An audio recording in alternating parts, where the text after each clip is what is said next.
Let's give them all a hand.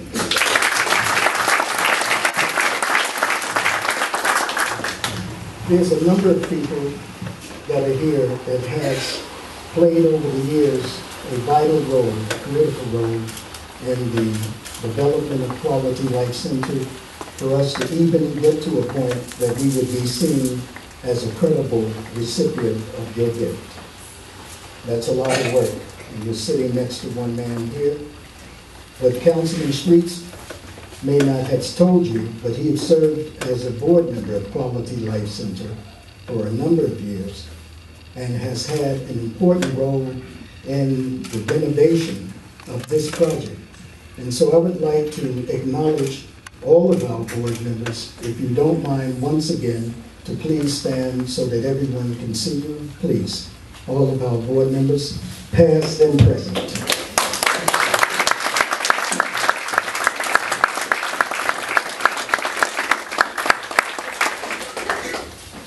Now, an interesting thing, this photographer over here, who has the community TV, Jesse Deutsch, I remember him when I might have been almost taller than him. He's one of our tremendous success stories.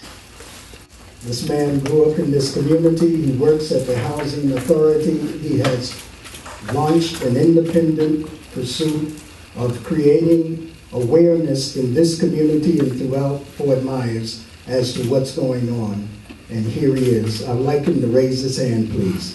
Jesse Deutsch. One of our success stories. Every time we see him, he makes me very proud. And then my son and my daughter went to school together, and I'm always happy to see him. Also, I need to acknowledge someone who is a mentor to Spike Lee, one of our own in-house residents, artists in residence, this gentleman over here.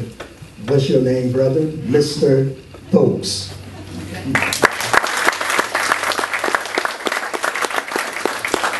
The reason why I'm taking a moment to acknowledge these folks behind cameras, because as your eyes descend from where they are, you will see folks about my height.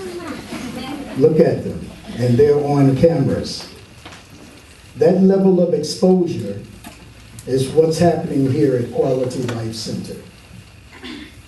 We've ran out of money this summer, from the county to the city. And why we've ran out of money is because we served over 300 children this summer. 300 children that we felt, Dr. Cunningham, our chief of staff, all of our staff, could you raise your hand or stand up, staff? Through consensus, stand up so they all can see you.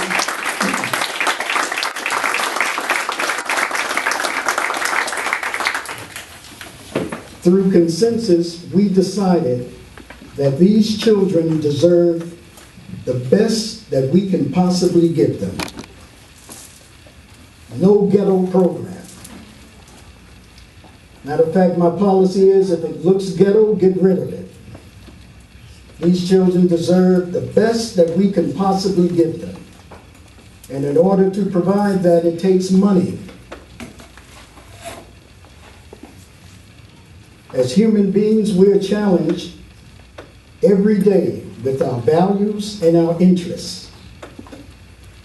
And in listening to you, Chief, today, and Councilman Streets, we need to take this on the road.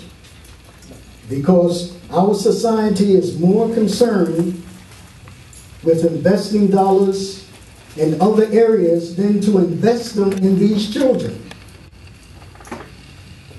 The children who need the most resource, the most dollars, the most support, the best educators are children in communities all over the country who are in communities that are being challenged. Don't give them a watered down educator. Give them an inspired educator. Give them someone in science that can inspire them and open up their minds to new worlds and new realities. Often what the ghetto gets is ghetto quality. So everyone thinks that the realtor the marketer, the construction builder, the mechanic even, they get top number. But when it comes to our babies, we need to water it down and just have anybody working with our children. But yet our children have the most challenges. They need the best psychiatrists, the best people to work with them. And I dare say, and I know our board understands, it takes money. It takes dollars. We didn't have the money to do what you did. And we appreciate what you have done. God knows we appreciate it. I'm not going to encourage them to go to the lotto, though. So I'm not your man for that. I'm not your one for that. I'm going to teach them to rely on their intelligence. I'm going to teach them to rely on the sweat of their efforts. To not invest their time and money into games of chance. Because all of our value system has taught us that that is not the route to go. But I do appreciate the contribution that you've made. And now I know how it feels today for the first time to be a politician.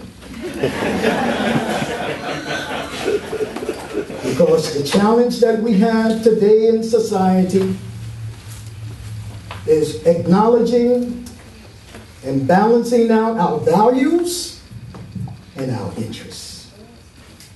The lobbyists at the state, the federal government, the local government, they lobby for their interests. But the values that we claim, our Judeo-Christian Islamic values that we claim and we go to worship every week, we compromise. Do you all understand what I'm saying? I'm sorry, I'm not be brief and be gone. Because every opportunity we get, we have to champion the cause of these children. We had about 50 teenagers this summer. If you look at them, these teenagers were exposed to the street. And if the chief didn't create an opportunity to have a place for them, this guy, Dr. Cunningham, they would be exposed to the street. I heard one of these children tell me that thank God for quality life because I would be in the street. That's how valuable it is. She's pointing to herself. Maybe you'll get a chance. You just tell these people when you get a chance to talk. Tell them. This is what we're talking about. So when it comes to our babies, we cannot compromise. We need to get the money. Why not pay quality people to take care of our investment in our future? You won't have a future if you don't invest today. So that's our work. And that's what this is about. And so to see these children on the camera, to be educated and taught by a man who taught Spike Lee, he could be anywhere in the country, but he's here at Quality Life Center. And every staff person that stood is quality. And you can talk to them, and their commitments are strong. So I'd like to thank all of you. I guess, Jackie, I didn't keep with the script. I'm sorry. Stick with it, sister. Forgive me, I'm telling Dr. Muhammad, I'm like, I really love this program. I begged my auntie, my main supporter right here in the orange shirt. I gotta give her some props. I beg her, can you take me to the queue today? What time you get off work? Yeah, I did my homework, I want to go. Yesterday, I had a moment because she was like, well, you better keep your grades up, keep on contact, you do what you got to do this year. So I came home today and I was like, all right, gotta go to the queue. That's the only thing that was on my mind, because this is giving me character, this is giving me opportunities. And I really appreciate the program. So on behalf of me and the QLC teens and all the little kids who will be growing up to use these computers after us, I thank G-Tech, because I don't know you guys' names, so I'm sorry. I thank G-Tech and everybody that came on behalf of them. And I thank you for putting your input into us.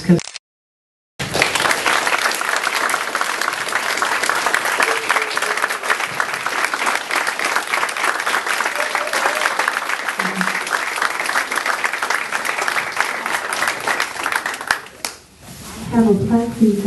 5 minutes, I'm just warming up. Ella told me to warm up and sit down. But it is an honor for me to be here today on behalf of the mayor the city manager, the council, I welcome you here, and I welcome GTEC for what you do, and it's in the ticket. And that's something interesting. I want to say something very interesting to the young folk here today. And it's about a ticket. And I'll give you a story, and I won't be long. Because one of the things about speaking, and you can use this, you be good, be brief, and be gone. That's a good speaker. I want to talk about this thing called a ticket. The story is there was a lady that had worked all her life and saved her money, and she wanted to take a cruise.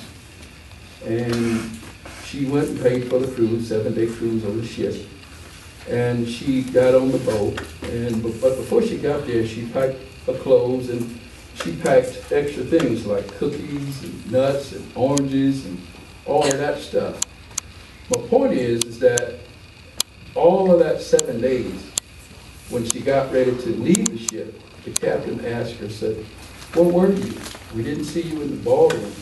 We didn't see you at the dinner table. We didn't see you here. We didn't see you by the pool." And she said, "Captain, all I could afford was the ticket. I couldn't afford all that other stuff."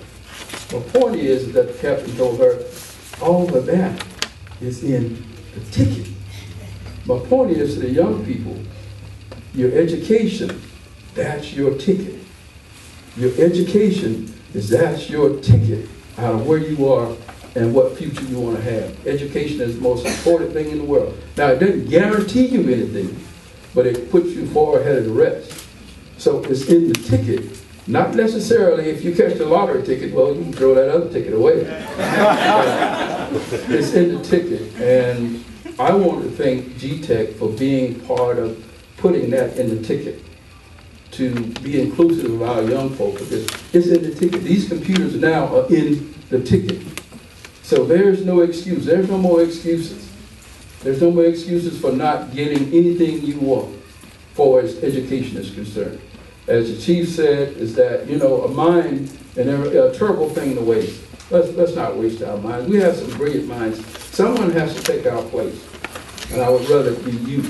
So GTEC, and I can't say enough about the Quality of Life Center, because Mr. Muhammad and I go back a long way. And as the chief was talking about the Kool-Aid, 20 years ago you could come in here and get something a little stronger than Kool-Aid. But that's what we took this, and Steve Russell knows this, the state attorney, took this building that used to be the Amvet, the Hi-Hat, Club 21, and all that juking and going on, and made something positive out of it on this corner. There's many arrests that I've made out of this building. And in fact, 20 years ago, the ceiling would be on my head right now because they have to raise the roof because it's not built to specification. But beyond that, young folk, get your ticket. And they have wraparound services to support not only the children but their families. Today, Quality Life Center service not only 300 children, but we service over 300 families as well. Those children that we service, we have support services from our social service department if they need counseling, if they need food, if they need clothing, whatever the children or families may need in order to allow them to be able to be as successful as they possibly can. That's what we provide here at Quality Life Center. You heard very clearly from Mr. Muhammad how passionate he is about making sure that we continue on to be able to provide those services. He started to talk about a couple of campaigns that we have and available to get us moving in the right direction with our fundraising. One of those things I'm going to mention tonight is our Slap Me 5 campaign. Please look for it on our Facebook. We're looking and hoping that the social network will allow us to raise some money. Use it to an advantage. You know how you always get those emails that I'm over in Africa and I'm stuck? Please send me. Well, this is going to be for real. We're looking for 50,000 people to donate $5. And the only way this works is when we send you the email, if you forward that email on to your friends, and you ask them to forward it on to their friends. I said in the meeting yesterday, said, Going to McDonald's for a Happy Meal, $5. Stopping at Subway for a footlong, $5. Saving a quality life student for $5, priceless. Please pay it forward.